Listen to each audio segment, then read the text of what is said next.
Selamat datang di channel Pemuja Malam. Jangan lupa like, share, and subscribe ya. Terima kasih. Chapter 3. 2. Kepribadian. Aku mengunci kamarku yang baru. Mulai malam ini, aku putuskan akan pindah ke kamar ini. Saat ini suamiku sedang tidur karena kelelahan. Aku bergegas mandi. Aku akan pergi keluar untuk membeli pil kontrasepsi. Bagaimanapun, aku gak sudi hamil anak penjahat tersebut. Bila ada kesempatan nanti, aku pasti akan kabur darinya. Sakit hatiku karena dia hanya berpikir bahwa aku adalah pemuas nafsu dan pabrik anak untuk dirinya. Aku gak sudi membuat kamu bahagia dengan kehadiran seorang anak. Umpatku kesal. Setelah mandi, aku langsung menggunakan pakaian yang ada di kamar baruku. Aku gak peduli pakaian siapa ini. Yang penting aku menggunakan saja. Aku malas untuk masuk ke kamar kami, di mana penjahat itu sedang pulas tertidur.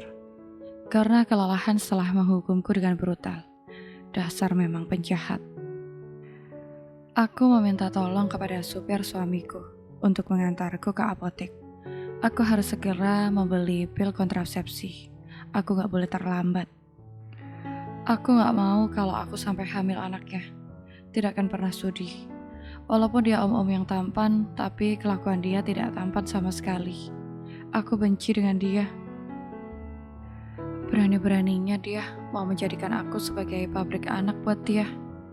Itu hanya ada dalam mimpimu, Bu. Monologku saat berjalan ke depan rumah kami. Aku mencari supirnya suamiku. Saat aku sibuk mencari supir, di dapur aku melihat dua orang ART. Bi, di mana supir kita? Tanyaku. Mereka mendekatiku dan menduduk padaku. Di carport, Nyonya. Tadi kelihatannya sedang mencuci mobil. Jawab seorang dari mereka. Aku tidak tahu siapa namanya. Baiklah, terima kasih. Oh ya, ngomong-ngomong, namaku Delia, bukan Nyonya. Jangan lupa itu. Ucapku sebelum keluar rumah.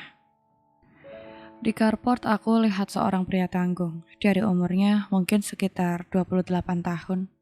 Wajahnya lumayan, gak jelek-jelek amat. Kalau mau dibandingkan, suamiku itu memang paling ganteng di rumah ini. Aduh, otakku udah geser kayaknya malah muji penjahat itu sebagai orang paling ganteng. Rutuku kesal. Pak, tolong antar saya sebentar ke apotek ya. Ucapku tanpa basa-basi. Baik, Nyonya. Sebentar, saya ambil kuncinya dulu. Tadi saya taruh di dalam. Supir itu lalu masuk. Aku belum mengenal orang-orang yang ada di rumah ini. Suamiku belum memperkenalkan mereka. Nanti sajalah aku berkenalan dengan merekanya. Aku lagi buru-buru untuk membeli pil kontrasepsi. Takut terlambat, jangan sampai aku hamil anak orang sialan itu. Gak sudi. Tak lama supir suamiku sudah keluar dengan membawa kunci mobilnya. Aku langsung duduk di kursi depan, tapi dilarang oleh supir itu. Maafkan kelancangan saya, Nyonya. Tolong Nyonya duduk di belakang saja. Nanti kalau Tuan tahu, dia marah pada saya. Tuan itu orangnya sangat posesif. Paling tidak suka kalau karyawan pria dia dekat dengan istrinya. Tolong saya ya, Nyonya. Saya masih butuh pekerjaan soalnya. Ucapnya. Aku terkejut sebenarnya. Aku langsung pindah ke belakang. Aku juga kasihan sama mas-mas itu. Pasti dia punya keluarga di kampung yang harus dinafkahi. Baiklah, ayo kekas berangkat sebelum majikan kamu itu bangun, ucapku. Baik, Nyonya, ucapnya. Supir yang ternyata bernama Burhan itu langsung tancap gas. Kami pergi ke apotek yang dekat saja. Takut kalau suamiku keburu bangun. Dia tidak boleh tahu kalau aku membeli pil kontrasepsi. Setelah mendapatkan apa yang aku mau, aku meminta air mineral kepada penjaga apoteker. Meminta mereka mengajariku cara menggunakan pil kontrasepsi tersebut.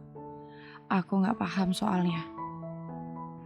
Ikuti saja petunjuk yang ada di sana, Kak, ucapnya. Aku membeli banyak sekalian buat persiapan. Aku gak tahu kapan lagi bisa keluar dengan bebas seperti sekarang. Setelah meminum pil tersebut, aku berpamitan. Terima kasih, Kak. Aku langsung keluar. Malu dilihatin mereka. Entah apa yang mereka pikirkan, melihat remaja seperti diriku membeli pil kontrasepsi sebanyak ini. Aku menyembunyikan pil tersebut di dalam tas yang aku bawa. Aku gak mau kalau sampai orang rumah melihat aku membeli pil ini. Ayo kita pulang Mas Burhan, ucapku buru-buru. Maaf Nyonya, panggil Pak Burhan, nanti Tuan menggorok leher saya. Kalau Nyonya manggil saya Mas. Ya Tuhan, sekejam apa suamiku sampai Pak Burhan segitu takutnya kepadanya. Baiklah, apapun itu, cepat kita pulang. Kalau tuanmu bangun dan tidak mendapatiku di rumah, dia bisa mengamuk juga padaku, ucapku. Kami langsung masuk ke mobil ketika urusanku selesai. Pak Burhan, kalau ditanya tuan, bilang tadi saya pergi ke taman gitu, habis cari udara segar. Ingat itu ya, ucapku dengan serius. Aku takut kalau suamiku tahu aku pergi ke apotik untuk membeli pil kontrasepsi. Memang tadi Nyonya beli apa di apotik? Tanyanya pelan sambil fokus menyetir. Aku membeli vitamin, tubuhku kurang fit, ini sudah musim hujan. Aku butuh vitamin supaya tidak mudah sakit, dustaku. Aku harus merahasiakan pada siapapun tentang pil kontrasepsi ini. Jangan sampai ada yang tahu. Oh, ujarnya. Aku lega, karena tampaknya dia percaya kepadaku. Syukurlah, monologku. Setelah sampai ke rumah, aku langsung masuk ke dalam kamar yang tadi siang aku pilih akan menjadi kamarku. Kamar tamu. Rumah masih sepi. Kelihatannya suamiku yang om-om tampan itu masih belum bangun. Aku cepat-cepat menyembunyikan pil kontrasepsi yang tadi aku beli di tempat aman. Jangan sampai orang rumah tahu tentang pil itu. Bisa tamat riwayatku nantinya. Aku sangat lelah setelah menyembunyikan pil tadi di laci lemari pakaian. Aku memutuskan untuk tidur saja. Gara-gara suamiku yang seenaknya saja, aku harus pergi keluar tadi. Walaupun tubuhku aslinya sangat lelah setelah dia dengan brutal. Dasar penjahat. Enaknya tidur di sini, nyaman. Tanpa waktu lama, aku sudah terlelap. Aku gak peduli lagi dengan pria itu. Yang penting aku hari ini sudah mendapatkan apa yang aku mau. Aku lupa mengunci kamarku, sehingga suamiku bisa masuk ke kamar ini. Dia membangunkan aku dalam nyenyakku. Bangun, ucapnya, tapi aku tak peduli. Bangun baik-baik atau aku gendong seperti tadi siang, dan kamu aku kasih hukuman lagi, ucapnya dengan keras. Demi mendengar apa yang dia katakan, aku terlonjak bangun. Aku ngantuk, jangan ganggu aku, pergi kau, hardiku tanpa membuka mataku. Bermain denganku, hah? Ucapnya sambil menarik selimut yang aku pakai. Tidurlah di kamarmu. Aku mau tidur di sini. Mulai malam ini kita pisah kamar. Aku gak sudi satu ranjang dengan penjahat macam kamu. Keluar dari kamarku sekarang, ucapku sambil melotot kepadanya. Kau kira kau itu siapa, hah? Tuan di rumah ini adalah aku, Kaisar. Cuma aku yang boleh memerintah di rumah ini. Cepat bangun dan ikut aku ke kamar kita, ucapnya tidak kalah garang denganku. Aku tidak mau, tantangku. Masih kekeh dengan pendirianku selama aku benar, tidak ada seorang pun yang bisa membuat aku takut. Dia langsung menarik tubuhku, lalu menggendongku ala bridal style. Aku meronta-ronta tapi dia gak peduli sama sekali. Lepaskan aku, teriakku. Tapi dia tidak peduli. Dia terus berjalan ke arah kamar utama. Kamar kami. Aku sudah lemas ketika dia mengunci pintu kamar kami. Mati aku. Monologku sudah mulai ketakutan ketika dia sudah memulai membuka pakaiannya lagi. Hei kau, apa tidak ada hal lain yang lebih menarik hatimu selain berbuat padaku, hah? Tanyaku dengan kesal. Tidak ada, berbuat padamu adalah kesenangan hidupku. Seringnya nakal terlihat dari wajah tampannya. Suami om-omku ini, andai saja dia gak membuat hatiku marah soal perjanjian pernikahan 5 tahun itu. Aku pasti sangat bahagia memiliki suami tampan dan matang secara usia maupun materi. Suami posesif yang hanya ingin memiliki diriku hanya untuk dirinya. Jujur, hatiku sakit sekali. Pernikahan yang telah aku bangun mimpi indah hingga ke surga bersamanya hancur seketika. Ketika hari itu, hari di mana dia bilang bahwa setelah 5 tahun pernikahan kami, dia akan menceraikan aku. Hatiku luluh lantak, hancur berkeping-keping. Aku bukan tipe orang yang akan menangis dan meratapi nasib burukku. Aku lebih senang berjuang untuk hidupku. Kini, aku juga akan berjuang untuk masa depanku dengan melepaskan diriku dari pernikahan sampah ini. Dasar penjahat, apa kau bisa tidur dengan siapapun, hah? Kau bilang tidak pernah mencintaiku, tetapi kau selalu melampiaskan gilamu padaku. Laki-laki gak ada harapan. Cibirku dengan nada menghinanya. Dia berhenti seketika, tubuhnya menjauh dariku. Akhirnya aku tahu kelemahan pria bejat ini. Batinku merasa sangat bahagia. Kamu jangan senang dulu. Tiba-tiba aku ingat kalau hari ini aku ada rapat penting. Pulang dari kantor, jangan harap kau akan selamat dari hukumanku. Dia mengambil jas yang tadi dia lempar ke sembarang arah. Hehe, kau adalah pria paling lucu yang pernah aku temui. Enyah kau dari hidupku. Hardiku dengan penuh kemarahan. Diam kau di kamar ini. Satu langkah kau berani keluar, aku pastikan kamu akan menyesali hal itu. Percaya samaku. Aku pasti akan buktikan apapun yang aku katakan sama kamu. Ancamnya. Tidak takut, aku memeletkan lidahku ke arahnya. Siapa duga, dia malah mendekatiku dan menciumku. Dengan kasar. Oh my god, pria macam apakah yang aku nikahi? Bahkan dalam keadaan marah begini, ciumannya begitu memabukkan, hatiku merintih kesakitan. Aku takut untuk berharap dan akhirnya kecewa. Aku merutuki diriku sendiri yang sempat membalas ciuman dia. Patuh ya, diam di kamar dan tunggu mas kembali. Ucapnya memberi kecupan ringan lalu mengelap bibirku dengan lembut. Tubuhku lemas seketika, wajahku merah merona karena malu luar biasa.